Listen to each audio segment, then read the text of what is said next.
আমরা মেয়েরা সারাদিন অনেক কাজ করে থাকি ঘরবাড়ি পরিষ্কার রাখার জন্য। বেসিক কিছু টিপস যদি আমাদের জানা থাকে, আমাদের ঘরবাড়ি সবসময় ঝকঝকে তকতকে থাকবে। আসসালামু আলাইকুম, আমি সাদিয়া বলছি যশোর জেলা থেকে। আবারও সাইব ডেলি ব্লগে নতুন একটি লাইফস্টাইল ব্লগ দেখার জন্য সবাইকে আমন্ত্রণ জানাচ্ছি। আলহামদুলিল্লাহ, আল্লাহর অশেষ রহমতে আমরা ভালো আছি।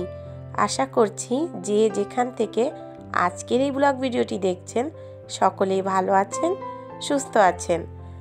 আজ আপনাদের সাথে দৈনন্দিন জীবনে কাজে লাগে এমন 6টি টিপস শেয়ার করব। চলুন তবে দেখে নেওয়া যাক টিপসগুলো। আশা করছি আপনাদের কাছে ভালো লাগবে। চলুন তবে টিপস নাম্বার 1 আপনাদেরকে শেয়ার করি।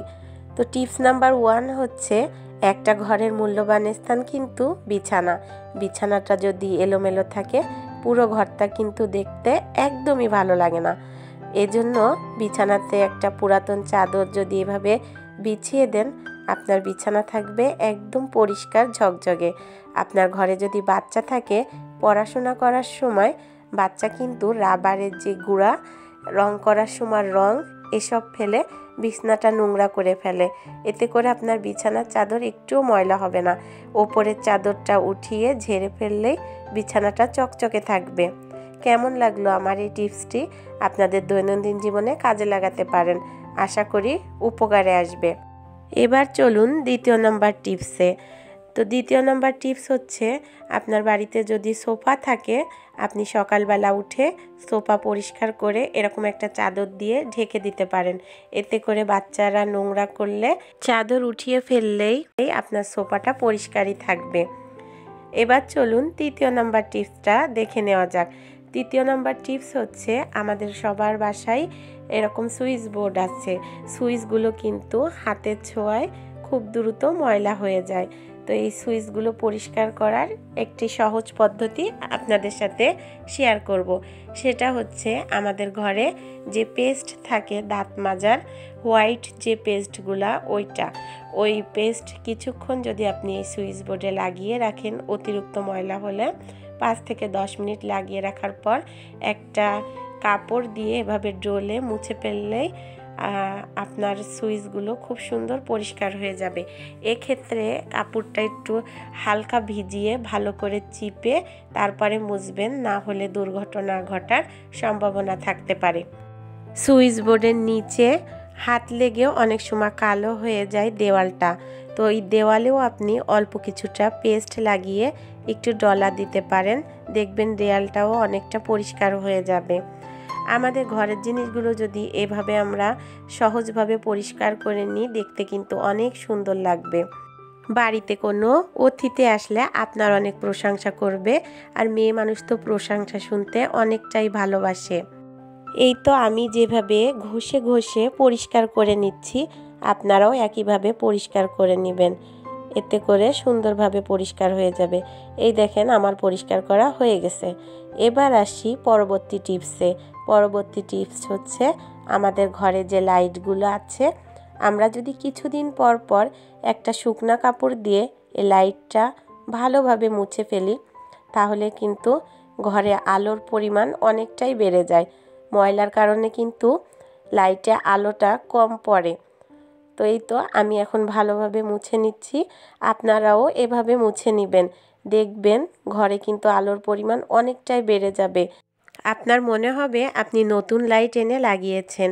আর অবশ্যই এই কাজগুলো করার সময় সাবধানতার সাথে করবেন। লাইটের সুইচটা বন্ধ করে নেবেন। আর যদি বেশি ভয় লাগে তাহলে মেন সুইচের প্লাগটাও বন্ধ করে দিতে পারেন। এই দেখেন লাইটের আলো আমি আপনাদেরকে জ্বালিয়ে দেখিয়ে দিলাম। এবার আসি পরবর্তী টিপসে। পরবর্তী টিপস হচ্ছে, আমাদের সবার বাসায় এরকম পুরাতন কাপড় থাকে, আমরা কাপড়গুলো ফেলে দিই। ফেলে না দিয়ে এই কাপড়গুলোকে যদি কাজে লাগানো যায় তাহলে কেমন হয় বলুন তো? তো চলুন কি কাজে লাগাই সেটাই আপনাদেরকে দেখাই। এই কাপড়গুলো আমি কোনো মাপ না, এমনি একরকম সাইজে কেটে নিচ্ছি। যে কোনোভাবেই আপনি কেটে নিতে পারেন। তো কাটার পরে দেখেন এগুলা কত কাজে আসে। তো এই দেখেন আমি ছোট বড় সব রকমভাবেই কেটে নিচ্ছি, কোনো মাপ লাগবে না, আপনি আপনার ইচ্ছা মতো কেটে নিতে পারেন। তো কেটে নিয়ে তারপরে হচ্ছে আপনাদেরকে আমি দেখাচ্ছি। আমি জানি না এখনও পর্যন্ত কোন আপু এবং ভাইয়ারা আমার ভিডিওটির সাথে আছেন। যদি কোনো আপু ভাইয়া এখনও পর্যন্ত আমার ভিডিওটির সাথে থাকেন তাহলে বলবো লাইক দিতে ভুলে গেলে একটা লাইক দিয়ে ভিডিওটি কন্টিনিউ করার জন্য। আর আজকে যদি প্রথম আমার চ্যানেলটি ভিজিট করে থাকেন, আমার চ্যানেলটি সাবস্ক্রাইব করে আমার সাথে আমার বন্ধু হয়ে থেকে যেতে পারেন। পাশে থাকা বেল বাটন ক্লিক করে রাখবেন, এতে করে নতুন নতুন ভিডিও ছাড়ার সাথে সাথে আপনার কাছে নোটিফিকেশন পৌঁছে যাবে। একে একে কিন্তু আমার সব কয়টা কাপড় কাটা শেষ। এখন আমি একটা প্লাস্টিকের বক্স নিয়ে এসেছি। এই বক্সটা কিন্তু আমাদের সবার বাড়িতেই আছে কম বেশি। তো এরকম একটা বক্সে এই কাপড়গুলো রেখে দিব। এরপরে আপনাদেরকে দেখাবো এই কাপড়গুলো দিয়ে কি কি কাজ করি। তো চলুন তবে এবার চলে যাই রান্নাঘরে, কি কি কাজ করি সেটা দেখানোর জন্য। তো এখানে চলে আসলাম, এটা হচ্ছে রান্নাঘরের কিচেন কাউন্টারে। আমরা অনেক সময় চা বানাতে গিয়ে কিংবা রান্না করতে গিয়ে এটা ওটা পড়ে থাকে। এই ময়লাটা পরিষ্কার করার জন্য আমরা হয়তো টিস্যু ব্যবহার করে থাকি, নয়তো কিচেন টাওয়াল। তো টিস্যু ব্যবহার করলে আমাদের টিস্যুর একটা অপচয় হয়, আর কিচেন টাওয়ালটাও তেল চিটচিটে হয়ে যায়, নোংরা হয়ে যায়। এক্ষেত্রে এই অব্যবহৃত কাপড়টি দিয়ে মুছে ফেলে যদি আমাদের কাজটা চলে যায় তাহলে কিন্তু সব দিক থেকেই উপকার হয়।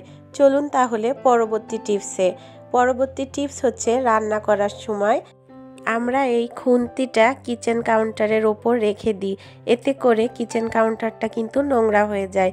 এক্ষেত্রে আমরা যদি এরকম স্টিলের একটা পিরিচ কিংবা ট্রে জাতীয় কোনো কিছু ব্যবহার করি, এক্ষেত্রে আমাদের কিচেন কাউন্টারটা কিংবা গ্যাসের চুলার পাটটা নষ্ট হবে না। আমি দুই পদ্ধতিতেই আপনাদেরকে দেখিয়ে দিচ্ছি। আমি যেহেতু কারেন্টের চুলাতে রান্না করছিলাম তো সেটাও দেখিয়ে দিলাম, এবং গ্যাসের চুলায় এভাবে আমরা স্টিলের একটা প্লেট রাখতে পারি। এখানে প্লাস্টিক জাতীয় জিনিস না রাখাটাই ভালো। প্লাস্টিক জাতীয় জিনিস গরমে তাপে গলে যাওয়ার সম্ভাবনা থাকে এজন্য।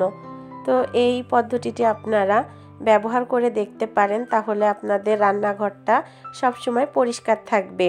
এবার চলুন পরবর্তী টিপস হচ্ছে গ্যাসের চুলায় রান্নার সময় অনেক সময় তরকারির ঝোল, দুধ উতলিয়ে কিংবা চা পড়ে আমাদের গ্যাসের চুলার নিচেটা অপরিষ্কার হয়ে যায়। এক্ষেত্রে আপনি একটি পেপার গ্যাসের চুলাটা একটু উঁচু করে নিচে দিয়ে নেবেন। যদি কিছু পড়ে তো পেপারের উপর পড়বে, পেপারটা আপনি পরবর্তীতে ফেলে দিলে গ্যাসের চুলার নিচেটা কিন্তু পরিষ্কারই থাকবে। এতে করে আপনার প্রতিদিন পরিষ্কার করার ঝামেলা থাকবে না, আপনার কিচেনটা সবসময় পরিষ্কার থাকবে। এরপরে আসি পরবর্তী টিপসে। আমাদের সবার বাড়িতে এরকম সুতার বক্স আছে। এই সুতার বক্সে আমরা সুচ খুঁজে বের করতেও অনেকটা কষ্ট হয়, তাড়াহুড়ার সময় সুতা পরাতেও কষ্ট হয়। তো আমরা যদি লাল, সাদা, কালো এই তিনটা সুতাই সবসময় আমাদের বেশি প্রয়োজন হয়, সুচে সুতা পরিয়ে রাখি। যদি কোনো প্রয়োজন হয় তখন তাড়াহুড়ো করে সুতো পরানোর ঝামেলা থাকবে না। তো আমার আজকের টিপসগুলো আপনাদের কাছে কেমন লাগলো অবশ্যই জানাবেন একটি কমেন্টের মাধ্যমে। আপনার একটি কমেন্ট কিন্তু আমাকে নতুন নতুন ভিডিও তৈরি করতে উৎসাহিত করে। তো আজকের ভিডিও এ পর্যন্তই ছিল। ভালো থাকবেন, সুস্থ থাকবেন। দেখা হবে নতুন কোনো ভিডিওতে। সে পর্যন্ত সাইফ ডেইলি ব্লগের সাথেই থাকবেন। আল্লাহ হাফেজ। আসসালামু আলাইকুম।